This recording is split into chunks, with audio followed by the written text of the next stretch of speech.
And the nearby FIFA fan zone remains closed, but police assure the public that the World Cup matches are safe to attend.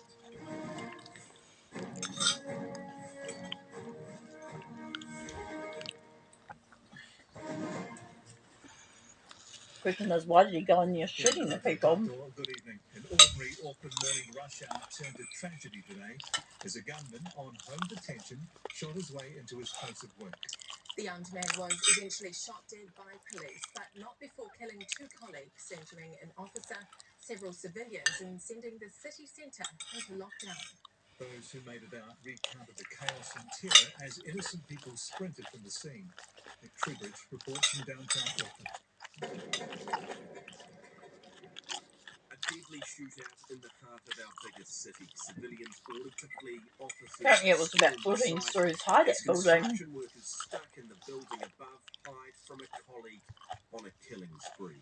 At 7:22 a.m, police received multiple emergency calls with reports of That's it, Zorro. I've ate my fish. You got it, bitch. The 3rd floor of the building under construction at the bottom of Queen Street. The offender made his way up through the building's sites, discharging his fire. Some like 12 or 14 floors. Too bad if you're up high. Police entered the building within 10 minutes. This was the man they encountered, 24-year-old Matu Reid, who showed up at work with a shotgun and opened fire on fellow workers. It's with deep sorrow that I can confirm that 2 people have been killed. At this stage, I'm aware that 6 others have been injured, including police.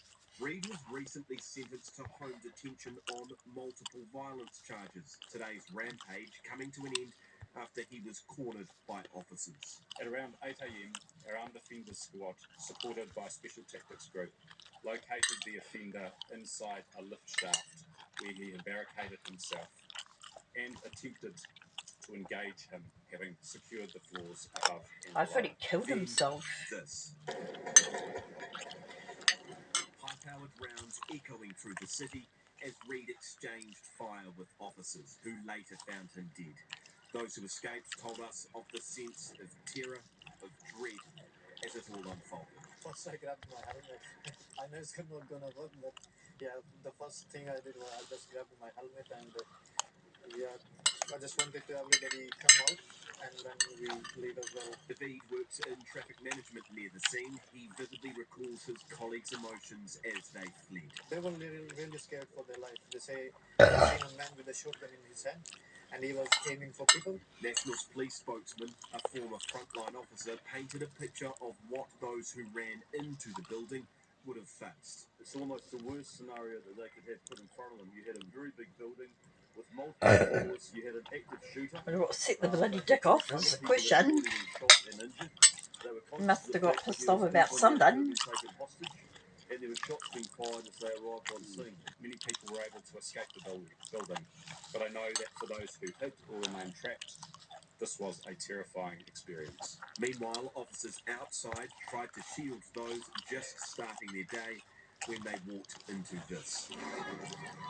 My stomach dropped to the ground, but I also had a bit of adrenaline as well. Bang, bang, bang, bang, bang. Multiple shots rolled out, and then the cops just freaked out. They started just yelling, screaming, run, run, get behind something hard. Running for cover as a shooter ran riot. Well, Nick joins us now. Kia ora, Nick. You've just received some new information about Matu Reid's background. Yeah, that's right, Mike. We have received information that corrections will be undertaking a review of Mr. Reid's management. Of course, that will look into just how he was managed. He was to serve 5 months home detention as part of his sentence. The review will look into things like how often he checked in. Now, we understand from corrections that he checked in with his probation officer as recently as yesterday. There's no more fish, okay? You're a big good boy. Anger management courses. Off you go on. And what I can also tell you is I've just seen a report from NZME detailing a little bit about Mr. Reid's crimes and the crimes he was convicted for and ended up on home detention for. The sentencing notes from what he was sentenced for show that he threatened to take out his partner's family. Now, that is some background new to us that we've just got in tonight via NZME. But, of course, there will be plenty of talk around motive as well. And we asked Andrew Costa about that tonight. He said, as far as he knows, there is some connection to Mr. Reid's work, but he wouldn't go into anything more than that. And that is really the latest from here, Mike. Of course, as you mentioned, a scene guard still behind us. That will remain in place. Police have said that they believe up to 70 people witnessed what happened there. So now, of course, they will be going through interviews. There will be a lot of discussion, not just around who gets home detention, but also around, for those who do get it, who gets those conditions, such as being able to come and work at a place like this. We know in this case that has had tragic circumstances this morning. Mike. At Truebridge, live from downtown Auckland. Tēnā koe. The devastating events of this morning have raised fresh questions about our gun control regime. Police have confirmed the firearm used was not one of those banned following the March 15 terror attacks, but the gunman did not hold a firearms licence and was on home detention for convictions that should prevent him from accessing guns. Political editor Jenna Lynch has more. How did this happen? In the immediate aftermath, the Prime Minister wanted to know what was the gun, was it legal, was it a banned weapon? I did ask a few questions about the nature of the shotgun. There are some pump-action shotguns that could still be legitimately purchased. We believe that the weapon is a shotgun, so not a prohibited weapon. However, the individual does not have a firearms licence.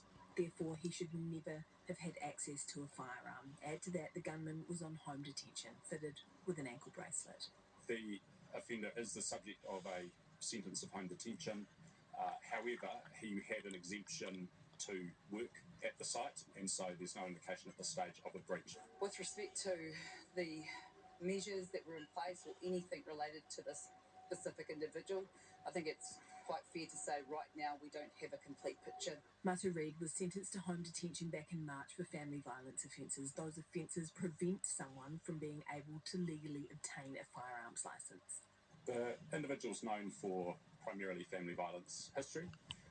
There is nothing to suggest that he has presented a higher level risk than was indicated by that history. There has been previous search of his property. I'm not going to go into fine detail about that because we need to work it through, but we have certainly never found him in possession of a firearm. The government launched its firearms register in June, the final piece of the gun control puzzle they implemented following the March 15 terror attacks. The aim to track guns so they don't end up in the arms of criminals.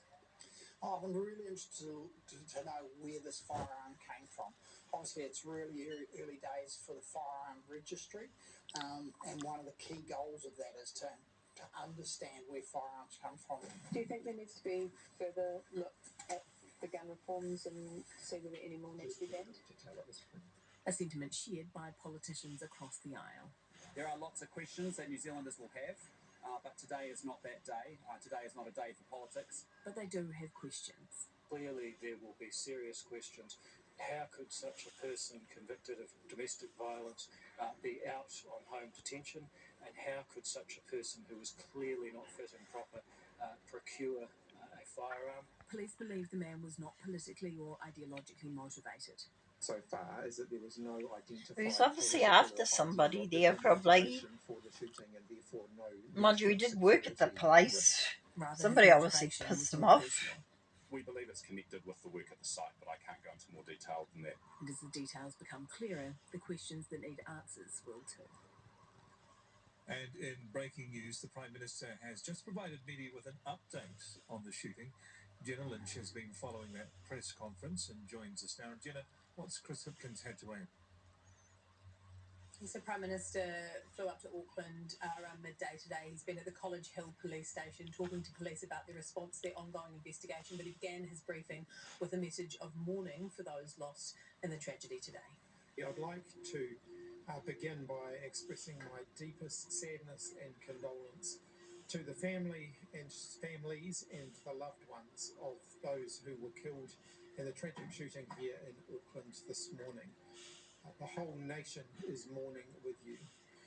The victims went to work this morning as they would do any other morning, but they will not be coming home tonight.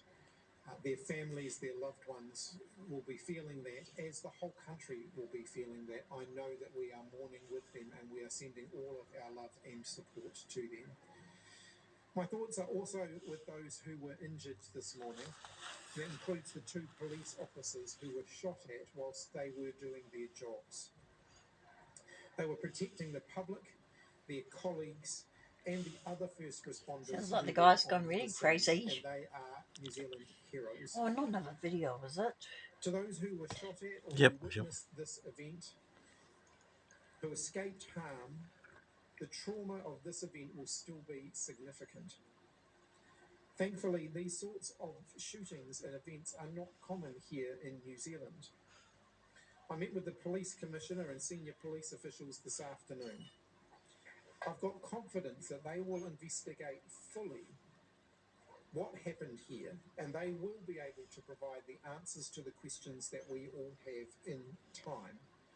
Those questions include what triggered this terrible sequence of events, where the shooter got the gun from, because New Zealand's gun laws prevent that person holding them legally, and whether there were any flags that could have signalled earlier that this could happen. Now, on top of those investigations, there will obviously be questions raised around home detention, the monitoring of this individual, and also maybe the monitoring of his property, whether that was checked frequently enough to see whether he had access to firearms. But after all of the work that the government has done in the firearms control space, the banning of semi-automatic weapons, the changing of the legislation as to who can own a gun, and that recent introduction of the gun register, the main question that Chris Hipkins wants the answer to is, how did this man get his gun? And the answer to that question may just spark a whole lot more about gun control in this country. Political editor Jenna Lynch, tēnā koe. Well, the shooting comes with the eyes of the sporting world fixed on Auckland as the country plays host to the Football World Cup.